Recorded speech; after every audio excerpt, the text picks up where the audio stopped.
Hello दोस्तों, आपका Kamalkant Hindi coaching classes में स्वागत है। तो हम पढ़ रहे थे अर्थ के आधार पर वाक्य के भेद। तो पिछले वाक्य में हमने इच्छावाचक और प्रश्नवाचक वाक्य को पढ़ा। आगे हम पढ़ते हैं आज्ञावाचक वाक्य को। आज्ञावाचक वाक्य से आपको समझ आ रहा होगा कि आज्ञा देना।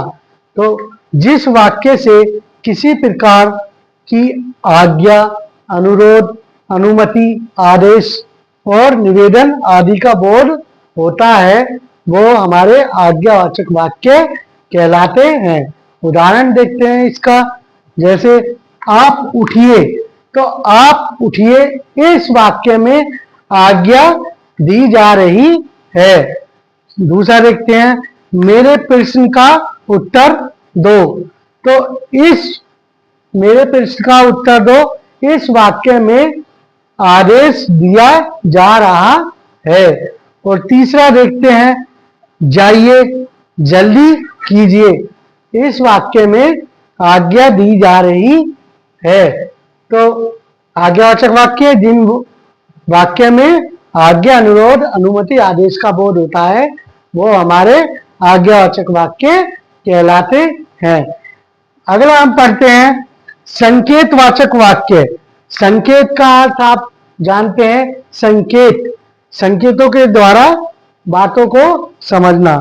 अर्थात जब एक वाक्य दूसरे की भावना पर निर्भर होता है वहां संकेतवाचक वाक्य होता है। यह संकेतवाचक वाक्य कहलाता है। जैसे राहुल गिरा तो उसे चोट लग गई। तो ये क्या है? राहुल गिरा, राहुल के गिरने पर क्या हो गई? उसे चोट लग गई। तो दूसरा, यदि पिताजी पैसे देते तो मैं पतंग खरीद लाता या लेता। तो यदि पिताजी पैसे देते, तो पिताजी क्या देते? पैसे देते, तो मैं पतंग खरीद लाता। तो ये वाक्य एक दूसरे पर निर्भर है या एक दूसरे की भावना पर निर्भर है। तो अगला हमारा 7वां भेद है संदेहवाचक वाक्य। संदेह, जिस वाक्य से किसी बात के होने में संदेह अथवा संभावना पता चले वो हमारा संदेहवाचक वाक्य होता है। जिसका अर्थ यह है कि काम हो भी सकता है और नहीं भी हो सकता, ठीक है, या काम हो भी गया होगा या नहीं भी हुआ होगा। जैसे उदाहरण देखते हैं, कीर्ति ने खाना खा लिया होगा।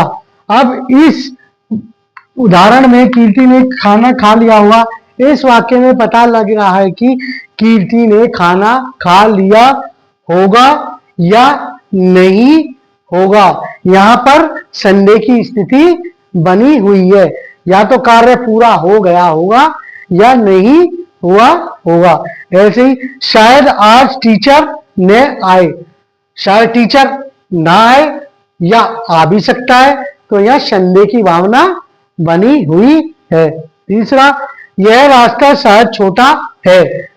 यह रास्ता शायद छोटा है, तो शायद छोटा है, हो भी सकता है छोटा और नहीं भी हो सकता है। तो संदेहवाचक वाक्य कौन से होते हैं? जहां पर कार्य के होने का संदेह होता है कि वह हुआ है या नहीं हुआ है। जैसे बच्चे ने दूध पी लिया होगा। अब पी लिया होगा, पिया होगा या नहीं पिया होगा। यहां पर इस वाक्य से पता लग रहा है कि इस वाक्य में संदेह है। अगला देखते हैं हम विस्मयवाचक वाक्य। विस्मयवाचक वाक्य कौन से होते हैं?